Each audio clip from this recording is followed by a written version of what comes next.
Today on Ask the Oracle, we've got the beautiful Anna Grace Taylor.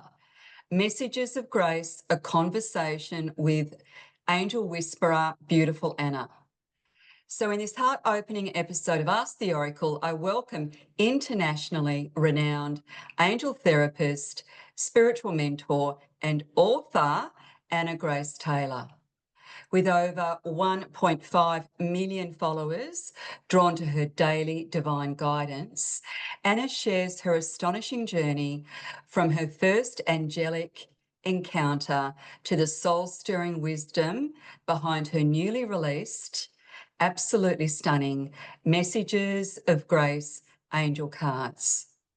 Together, we explore the sacred dance between intuition and divine connection, the healing power of the angels, and how grace can be a beautiful guiding force in our everyday lives. This is a conversation for seekers, sensitives, and anyone longing to feel held by something greater. Hi, Anna. How are you, my love? Thank you so much for inviting me, Suzy. What a lovely introduction. Oh, it's just an absolute pleasure to have you here. I'm very excited. So, we are both authors at Blue Angel, and I just want to congratulate you on your absolutely beautiful decks. So, congratulations. Do you know what? I have been waiting to share these angel cards for, I think it's a couple of years since I spoke to Tony at Blue Angel, and they're just wonderful people. And I just feel like it's such an honor to be able to share this and to be able to meet people like you. So thank you so much. You're very welcome. So, let's dive into these questions. And I want to start by just touching on your origin story and your angelic connections. So, can you take us back to a moment you first saw an angel and what did it feel like? Yeah.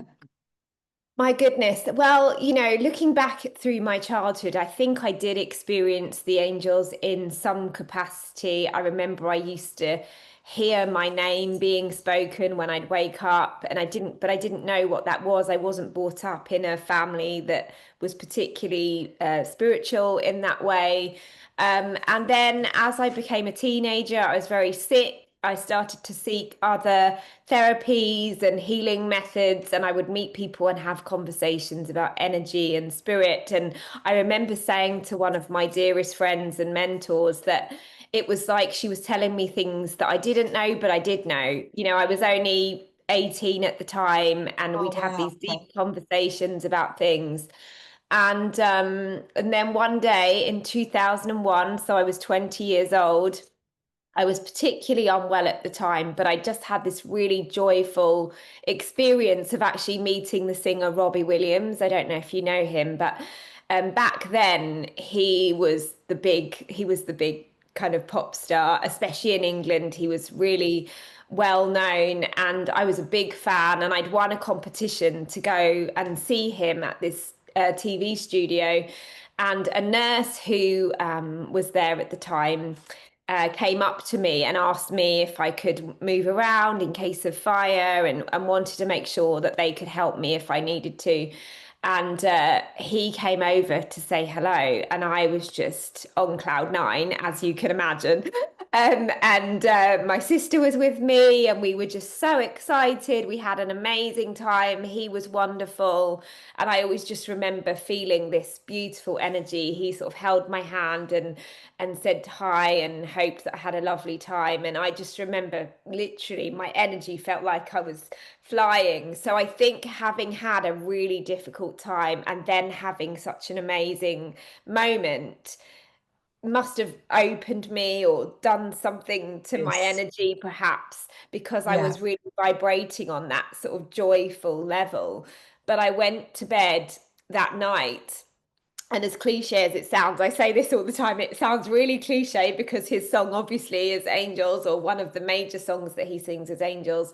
But I went to bed that night, and I remember there was this huge pink golden light in my room, probably for only seconds, but the love and the peace that I felt, I knew that something profound had happened.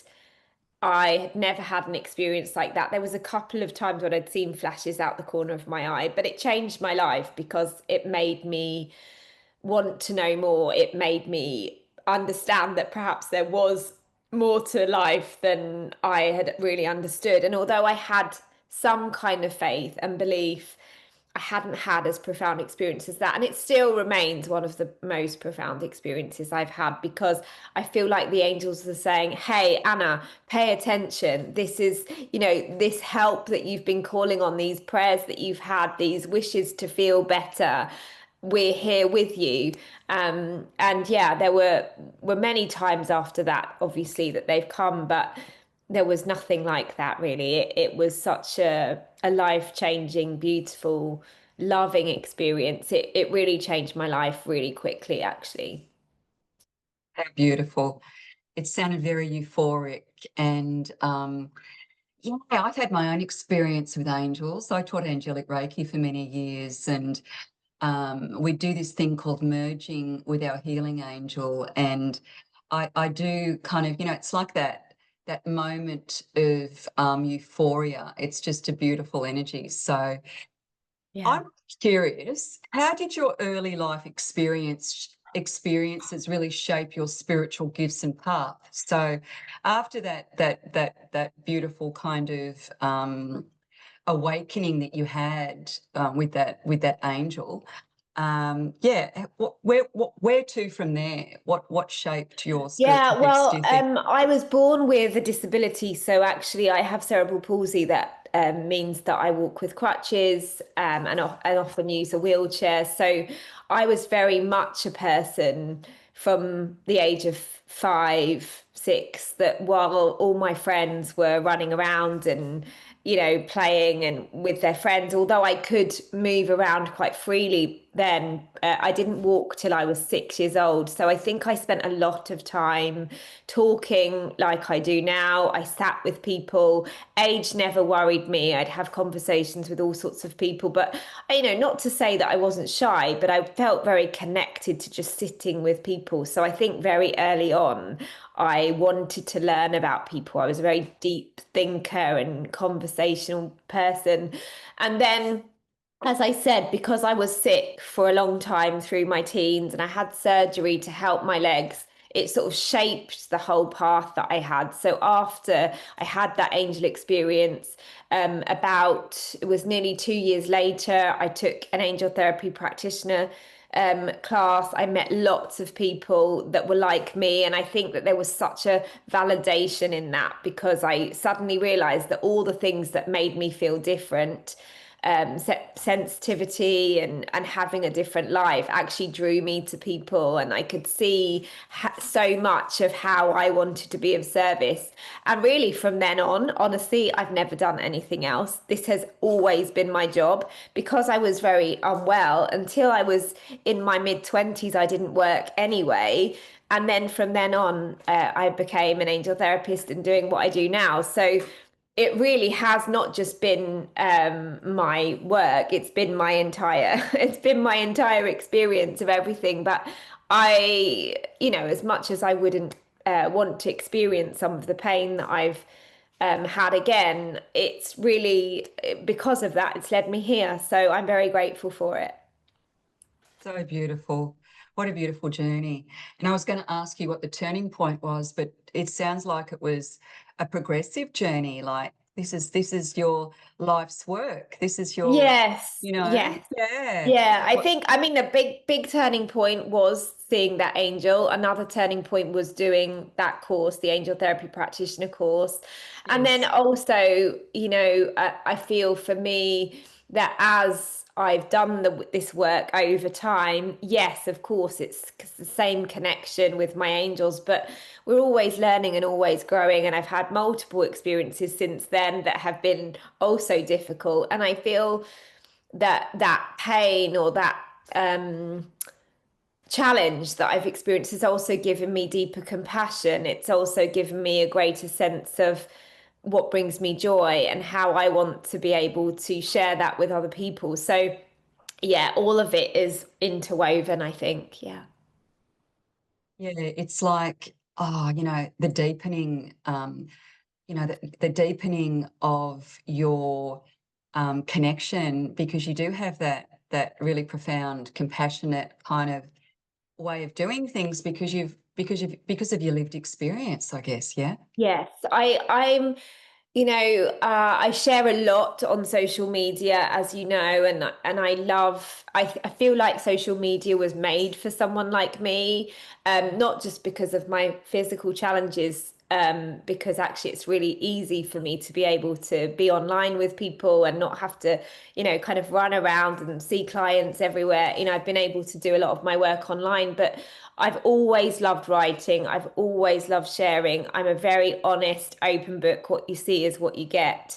And so when I share from a place, usually of my experiences, it's because I want to remind people that we are human beings. We are supposed to be in our bodies. And my greatest teacher really has been my body. And so in order for us, I believe, to feel more deeply connected, we have to be in our anchor, which is in our bodies, to be able to Yes. feel that connection. If I'm feeling love, it's because I have a body and I have a heart. If I'm seeing the light or seeing the angels, it's through my eyes or through my Oh, mind, so we yeah. have to be present, don't we? Yeah. Oh, that's so lovely. I love that. Yeah. So, exactly, like in the early days, because I've done a lot of, spiritual courses and modalities and different things over the years. And I remember in the early days, we used to do a lot of trance meditation, and it was like floating and flying around in the ether.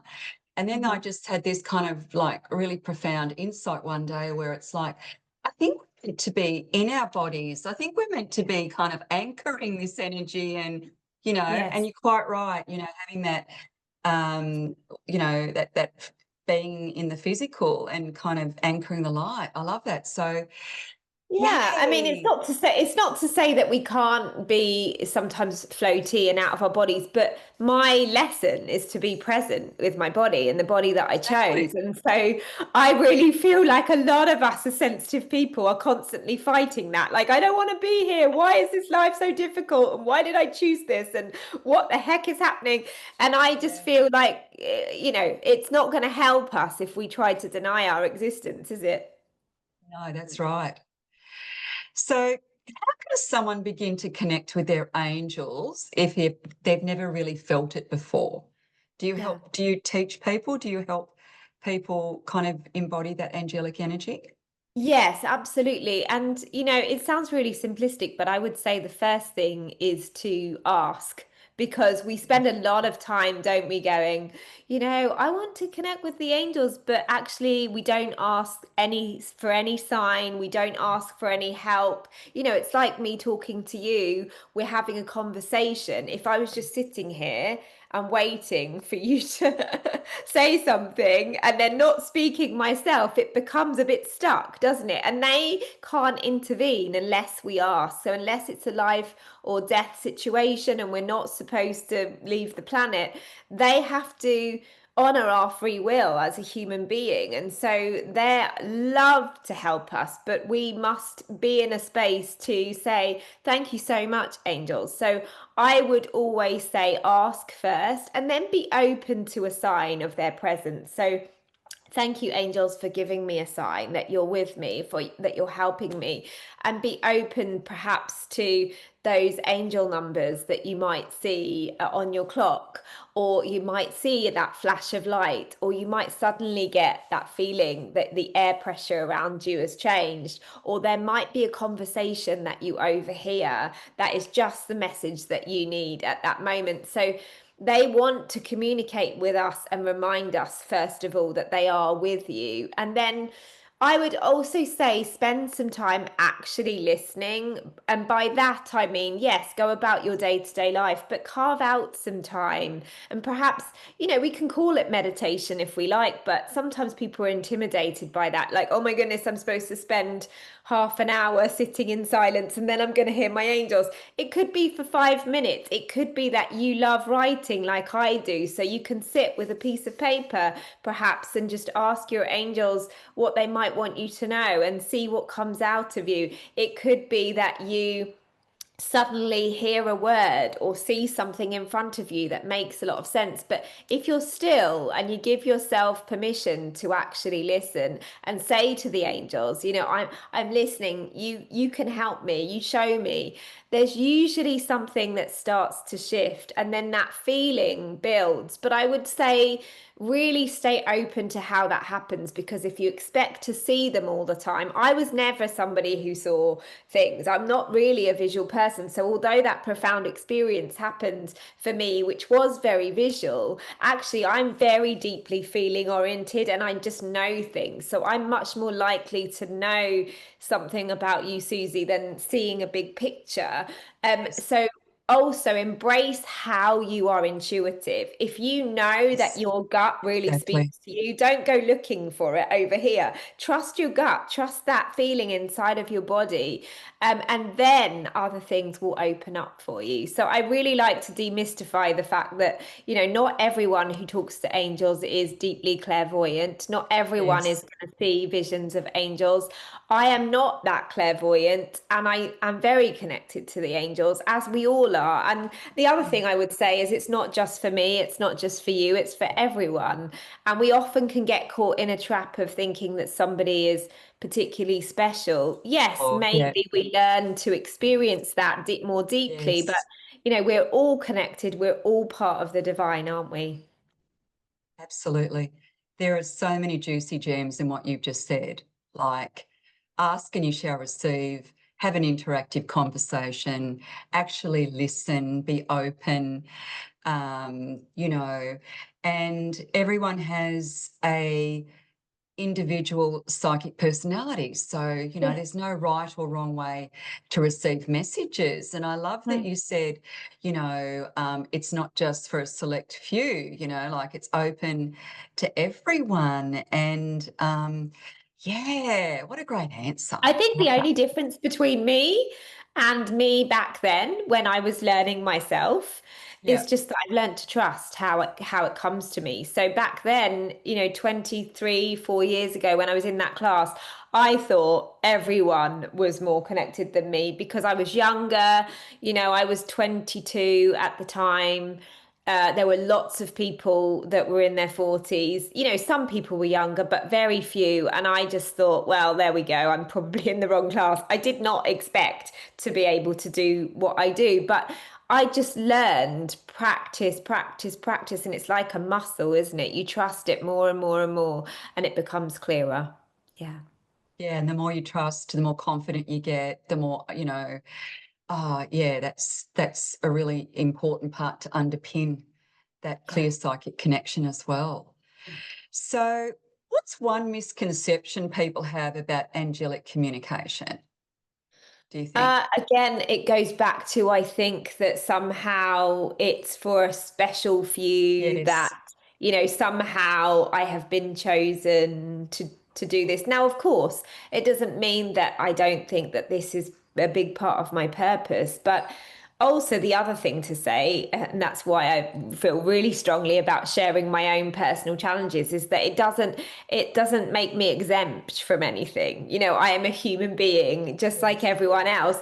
And in fact, quite often I will go through things, I think, sometimes, so that I do have more understanding or more compassion, or perhaps something I can share in light of what somebody else might going through. mm, So I don't think it makes you exempt from anything, but at the same time, because we have a connection, of course, we can be able to perhaps come back to that loving space or that peace a bit quicker. But also as well, I think that there's a misconception that suddenly you go to a class, you come and see someone like you or I, and then suddenly that everything is going to be completely different and that you're going to be switched on and it's all good, right? It isn't that. To me, it's a journey. This has been over 20 years for me, and I'm always learning and always growing with it, just like we all are in our different skills. So sometimes I think that there's an expectation that people come and then they become, the Instantaneously most they're, intuitive yeah, person having they've ever met. profound And visions and yeah, I know. you know, And I think that um, there is a real pressure, and then the ego gets really loud, thinking that they're doing it wrong because they haven't suddenly given a major reading to someone that they've never met, so I always say that when people come to classes to me, that this is a stepping stone to their journey, that this is an open door so that they're able to explore it more and that they can use the skills in their day-to-day life. But it's not a quick fix and everything is sorted and you're never going to have any connection, kind of fears or anything. And ultimately, we all have that doubting voice. I still do. I'm still human. I'm never going to trust it 100% all the time because yeah. we all have doubts and insecurities, don't we? So, yeah, I would say to really relax about it is so important. Yeah.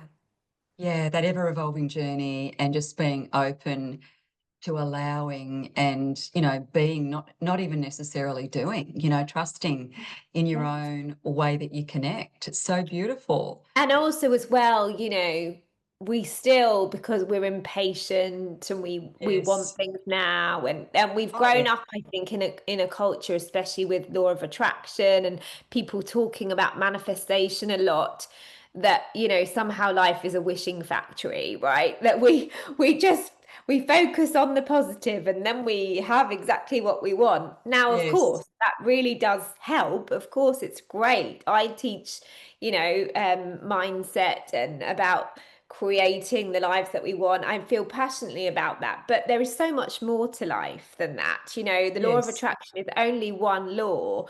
And my body, for example, my life experience isn't something that I consciously decided, oh yes, okay, let's have that experience. And there's a Yes. lot of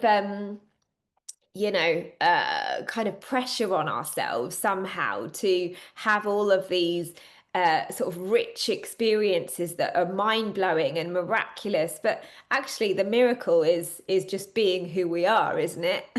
Yes. Exactly.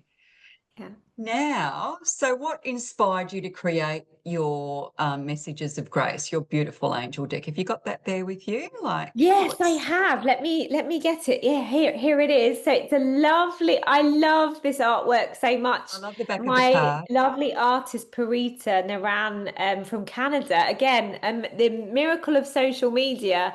When I was Yes. looking for an artist, she just popped right up on my feed, and I just said, I just wondered if you have ever uh, you know, done artwork for angels. And she said, you know what? I've just finished working with somebody else doing angels. So yes, I do.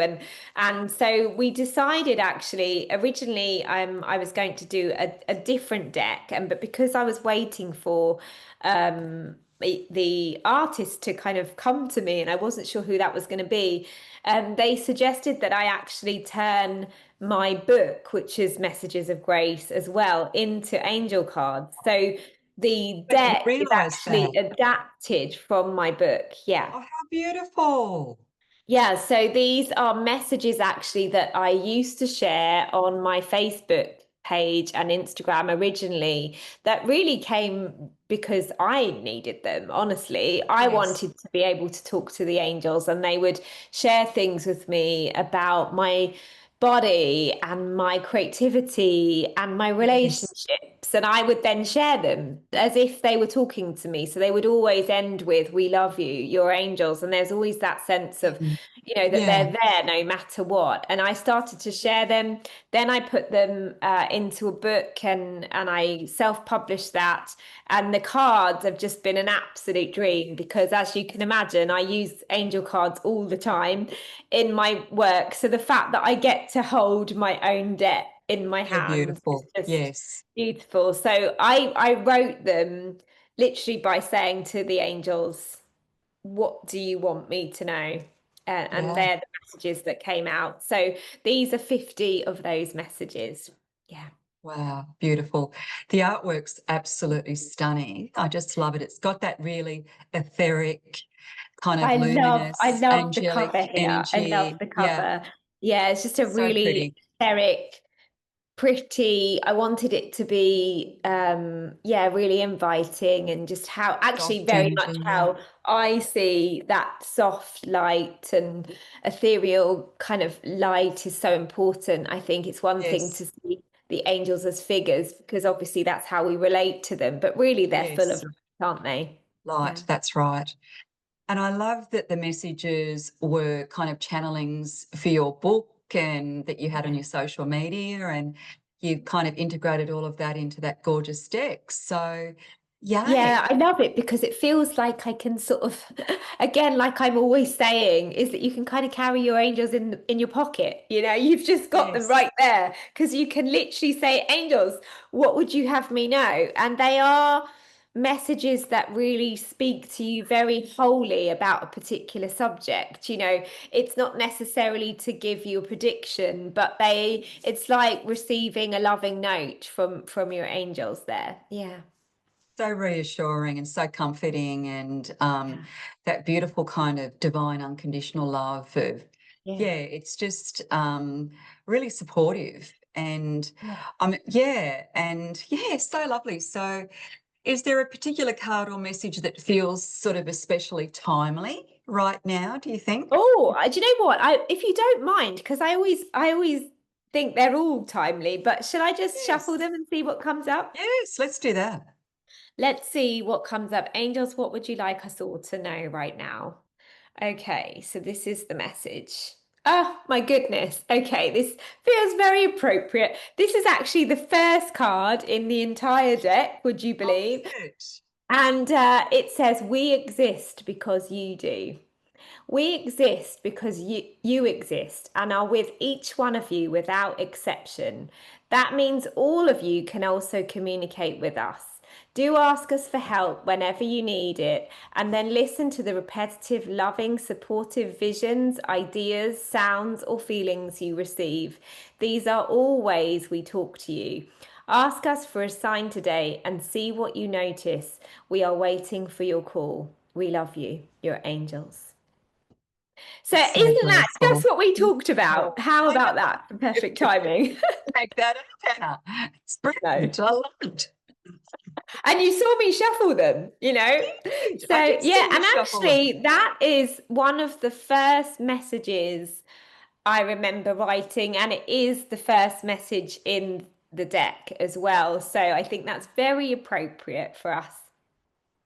I love that, the message. I've never heard it said quite that way, that we exist because you do. Like, I think that's so profound. Like, Yeah, they said that to me because, I think we can often feel like, oh, do we deserve it? And why me? Why would they yes. help me and not somebody else? And are we taking them away from something more important? Or why are they with me? Obviously, I don't know the full answer. I'm not God, but what my experience is that we all have guardian angels without exception, and they are assigned to us since birth, and so, or even before birth. And so, the fact that they are with us is because we have come to earth. So, yeah. Yeah. Good. A few more questions before we finish up. So, I noticed that your second name is Grace and living Mhm. with Grace, and you've got beautiful Grace in the title of your oracle card deck. So that's, yeah, it's just a really beautiful vibration. I love that vibration of grace. So how There's do you actually a story yeah, to that. Yeah, there's a there? story to that. Oh, good. Tell us. Because I did not have a middle name for many years. My sister and I were born very prematurely, and so my parents did not know what they were going to call us for a few days. But because we were so tiny, they wanted to baptize us, register our births very quickly in case something happened to us, and so we just had our first names, and that was it. But my grandmother's middle name is Grace. My cousin's middle name is Grace. And my great grandmother, who I never met, but who died just before we were born, was her first name was Grace.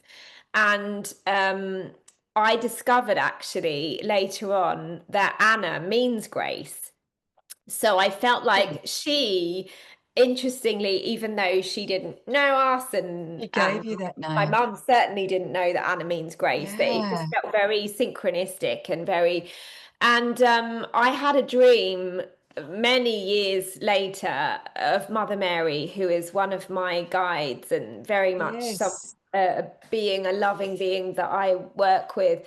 And she came to me in this dream and that she said that if I added grace to my name, it would be double the grace and add power to everything that I did. Yes. Exactly. So, Power in the and it name. changes the numerology of my name. I don't know if you know anything about numerology with Yes. names, but my name, Anna Taylor, was like quite a short name. It didn't really have the energy that, and I changed it on my 30th birthday legally as Anna Grace Taylor. I've been Anna Grace Taylor since then.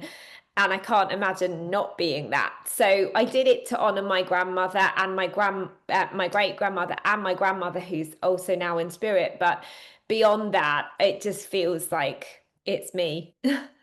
Oh, it's so you. It's so you. My name, my spiritual name, and my registered business name is Suzy Cherub, but Mhm. that's not the name I have on my birth Yeah. certificate. It's not my married name. Yes. But I went to an angel course or an angel retreat many years ago, and yes, that kind of I felt a real connection to the cherubim realm, Mhm. and I've been Suzy Cherub ever since, and I didn't change my name legally, but it is my registered business name, and I love yeah, it that. kind of so there you go, yeah, and I have that Yeah, and it's same interesting connection you to. say that Mm, because I'm just who I am, and people always yes, call me Angel Anna or Anna Angel, or because it yes, just sort of goes.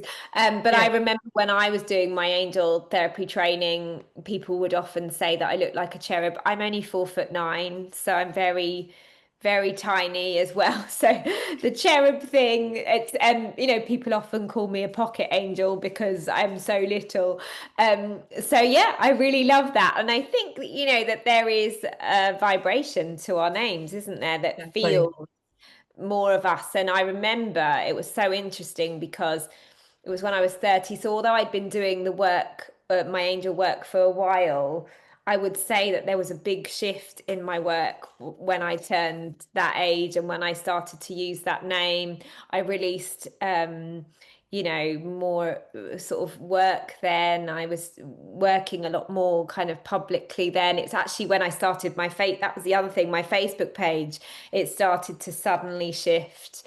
I decided to be more public then, and back then, when people were starting to share messages on social media. So it feels definitely like the right thing.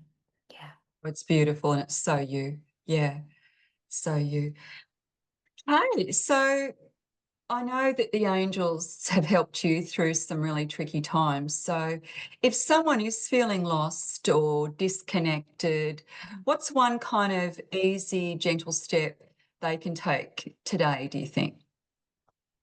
If you have a deck of angel cards, or you feel that you haven't used them in a while, I would get a deck that you feel drawn to, or perhaps you don't. Maybe this is your sign to get a deck of angel cards, perhaps mine or somebody else that you feel drawn to, and get them out, connect with them, touch each one, really connect to the cards, And then use the card to give you a message, because sometimes when we're having a really tough time, like we said, we can ask for help, but we're sometimes, if our mind is really busy or we're in physical pain or we're just not sure what to do, it can be quite challenging in those moments to really feel that peace. So use a tool like the angel cards to give you a no-brainer message. You know, you can just say, listen, angels, I really need a message right now. And you've seen how they speak to us just from the message that I received for you Yes. today, because you Yeah, can't make that up. It was literally what I just said to you. So use exactly. an angel deck, use an oracle card deck, pull a card for yourself, and I promise you it will feel like they're speaking to you. Yeah. Beautiful. I love that so much. Now, before we finish off, I'm going to ask you if you'd like to pull just one more card from your Sure. gorgeous deck and, one message the angels are whispering to humanity right now. Okay, what's the message for humanity? What do we really need to hear most right now? Oh goodness. Okay, this is a big one. I think this is one that we're always learning all the time as human beings. Number 41 says take nothing personally.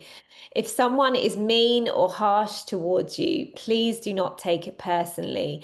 Anyone content and at peace does not need to criticize anyone.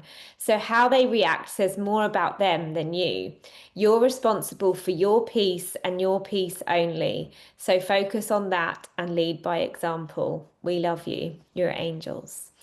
So, in the world of social media, in the world of just world, right now there is so much noise and there is so much pain in in the collective. I feel like we're going through sort of unprecedented times with, yes, the gift of social media, but it can be pretty, when you put yourself out there publicly, there can be full of opinions. And I'm They're really quite fortunate. overwhelming, yeah, at times. Yeah. Exactly. I'm really fortunate, but there's always somebody with an opinion. There's always, and I have to remember, and like we all do, that when somebody is projecting a mean comment or something harsh, or maybe something that we see on the news, ultimately that person is not at peace. They are That's not right. sharing with you because they feel great. They are sharing with you because they're in pain. And although it's really difficult to remember, what comes out of someone's mouth is about them.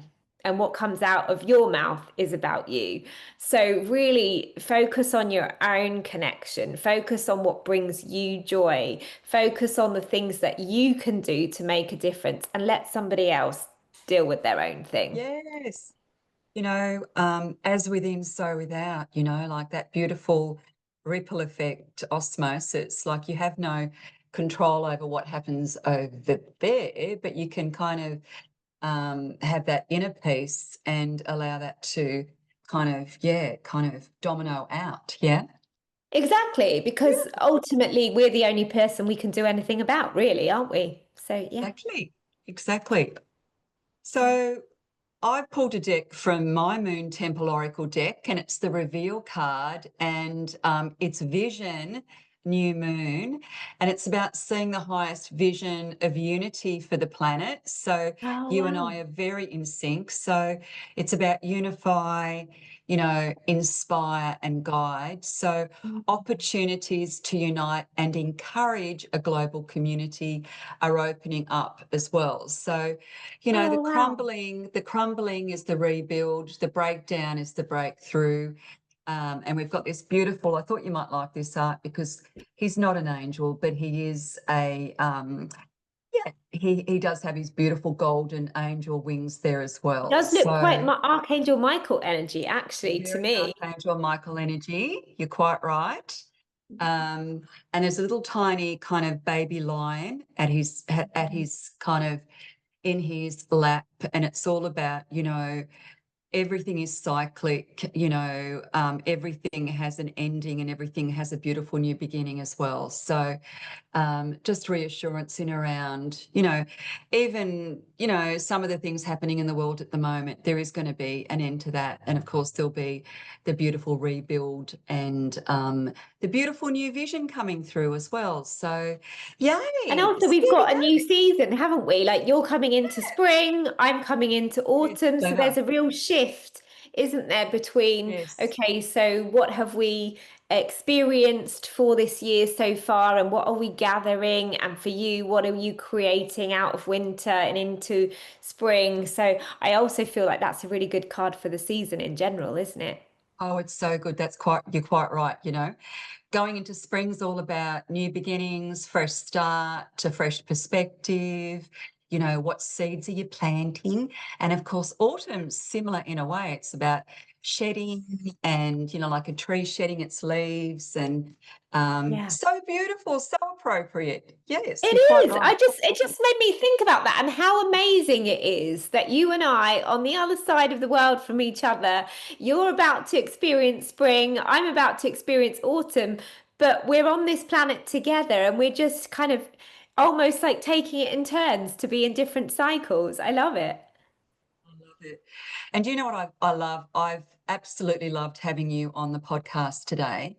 You're effervescent, you're just so grounded and so angelic, my love. I really appreciate you coming on. Thank you so much. Thank you so much, Susie. It's been a pleasure.